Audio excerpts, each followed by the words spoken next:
pullback remains one of the toughest and most essential parts of market structure analysis that every trader must master. Developing the ability to detect valid pullbacks empowers you to pinpoint genuine order blocks and inducement areas within the market, keeping you clear of common pitfalls. In today's advanced session, we'll be exploring different types of pullbacks, trading tactics, and the price behaviors linked to these pullbacks that you're likely to see in the charts. But that's not all. We'll also outline the specific guidelines and filters that make a pullback setup qualify as a high probability trade. So, traders, if that's the kind of insight you're looking for, don't forget to hit the like button to show your support, and make sure to subscribe to our channel if you're new.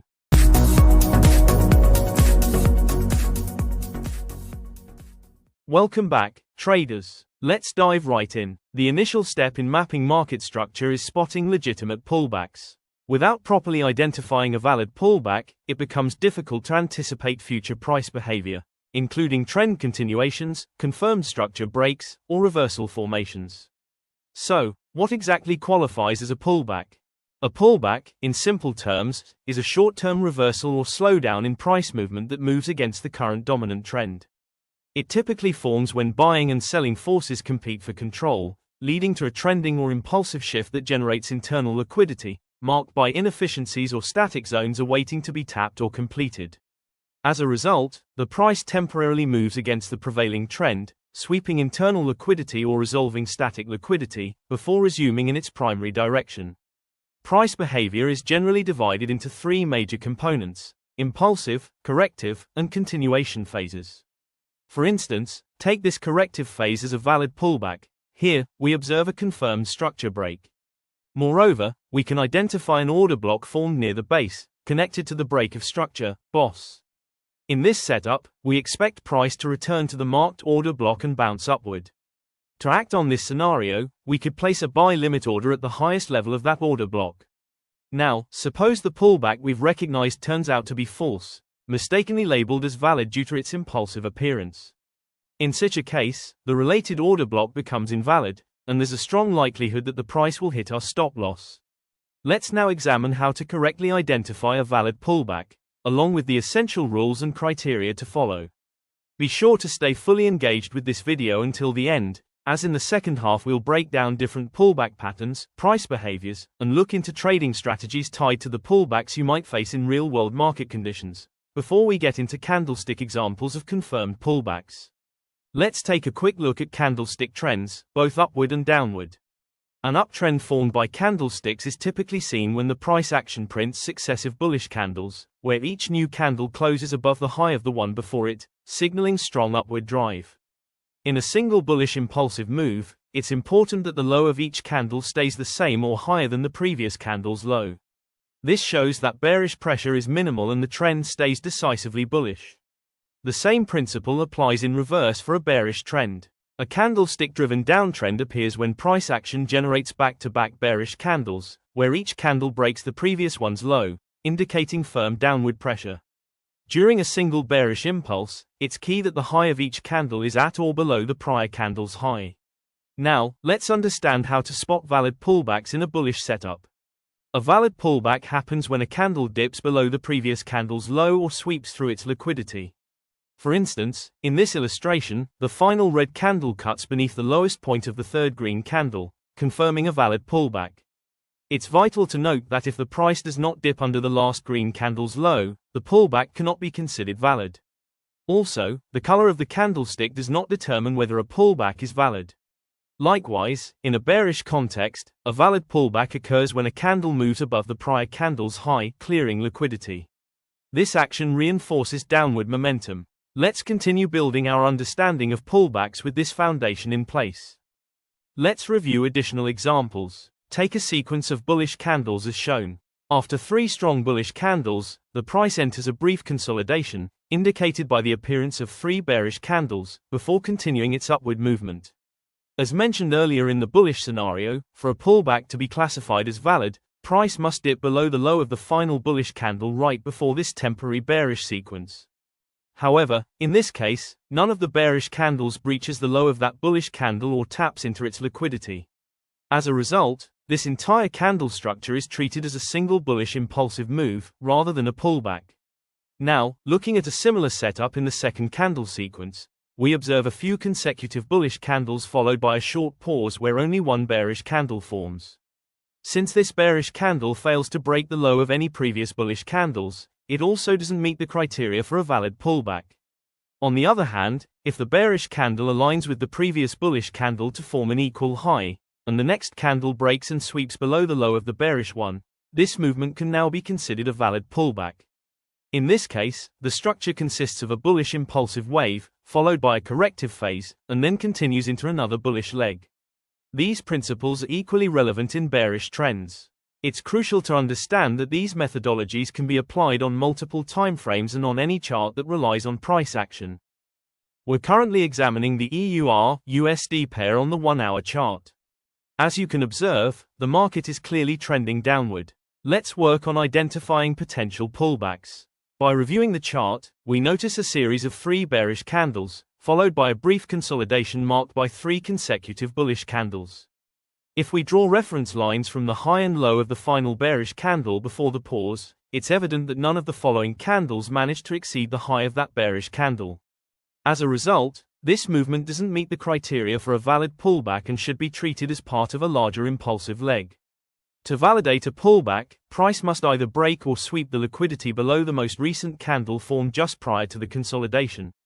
In the next sequence, we can clearly see that price breached the high of that candle and then resumed its primary downtrend, which confirms a valid pullback in this scenario.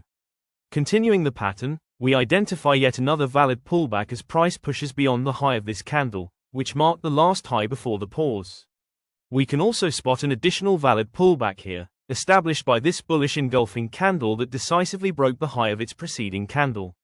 Now that we've thoroughly covered the fundamentals of identifying pullbacks in part 1 of this video, we're equipped to locate valid pullbacks in real-time market conditions. In part 2, we'll move deeper into advanced pullback theories, covering distinct pullback patterns traders often face and outlining trade setups and strategic approaches connected to pullbacks. Pullbacks generally fall under 3 main categories: aggressive, corrective, and sweeping. Let's now explore each of these pullback types and examine how they can refine and bring structure to your overall trading methodology. Starting with the aggressive pullback, this variation is marked by a swift and steep retracement that moves counter to the dominant trend. It typically presents through a few large, forceful candles that quickly reclaim part of the previous price movement. Let's suppose we're analyzing a sequence of candles like this. Notice how price breaks beneath the lowest point of this candle, the most recent low formed before a pause and reversal. This action qualifies it as a valid pullback. Following the corrective move, price reverses and surges upward with considerable inefficiency. As a result, we now observe a valid break of structure, confirming the legitimacy of the pullback. Given this bullish break of structure, we can now locate a demand zone derived from that movement, which is likely to hold high potential for price reversal upon retest. At this stage, we expect the price to retrace and test our identified demand zone. In the context of aggressive pullbacks, price action tends to return to the demand or supply zone rapidly and with intense force, driven by dominant candles. In such a case, we avoid taking any trade entries, even if confirmation signals like a change of character or flip pattern show up in lower time frames. This is because when price aggressively dives into a key zone without reducing momentum, the likelihood of the zone being respected diminishes. Traders must pay close attention in these setups and refrain from taking trades under such volatile conditions. Now let's move on to the second pullback type, known as the corrective pullback model. But before diving in, here's a vital reminder for your trading journey. Always backtest any trading strategy at least 100 times before applying it in a live account. Backtesting is essential to understand how your strategy performs across various market conditions and to build confidence in execution. The corrective pullback represents a more measured and controlled retracement, generally made up of several smaller candles. During this kind of pullback, price typically forms multiple internal structures as it gradually approaches a point of interest. As the price nears this level, both momentum and volatility begin to diminish, a key characteristic of corrective behavior. As illustrated in this example, we observe a valid pullback since the lowest point of this candle has been breached to the downside. This is followed by a valid break of structure, giving us a confirmed order block, a zone we anticipate has a strong probability of reversing price action upon retest. In contrast to aggressive pullbacks, the corrective model creates internal structures through smaller candles as it slowly gravitates toward our identified demand or supply zone. When the market presents a corrective pullback, we can consider trade entries as the price taps into our zone. There are multiple approaches here, and smart money concepts can be used to guide the entry strategy, whether through aggressive or conservative models. For instance, an aggressive entry may involve placing a buy limit order directly at the high of the order block, anticipating price to activate it. A conservative entry involves waiting for the price to enter the zone, then switching to a lower time frame to detect signs of a change of character, CHO, or a reversal pattern that signals a potential shift in structure. Once a market structure shift is confirmed, you can place your entry at the high of the newly formed lower time frame order block, typically a demand zone formed by the move that caused the character change. The stop loss should be placed just a few pips below the low of the zone, and the take profit can be targeted at the external liquidity zones identified on the higher time frame. Let's now explore the third type of pullback, the sweeping pullback model. In this model, the market creates liquidity pools close to our point of interest by forming structures like equal highs, equal lows, or trendline liquidity. These static liquidity zones attract pending orders and stop losses, making them ideal targets for liquidity sweeps. Recognizing a liquidity sweep before price reaches our demand or supply zone is critical. It strengthens the credibility of the zone and enhances our confidence in the setup.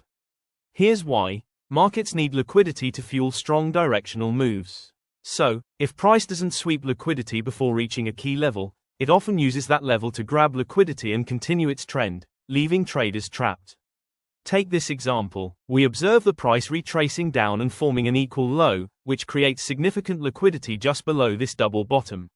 This indicates the presence of stop losses and pending buy orders, resting right around our identified demand zone. By identifying zones where liquidity sweep patterns appear, we improve our edge. It increases the probability that price will reverse from that zone instead of slicing through it, and helps us filter out false signals or traps. In this case, the liquidity pool located just above our demand zone adds another layer of confluence, signaling a stronger chance for a potential reversal. The next step is to wait patiently for the price to sweep the liquidity below the equal lows.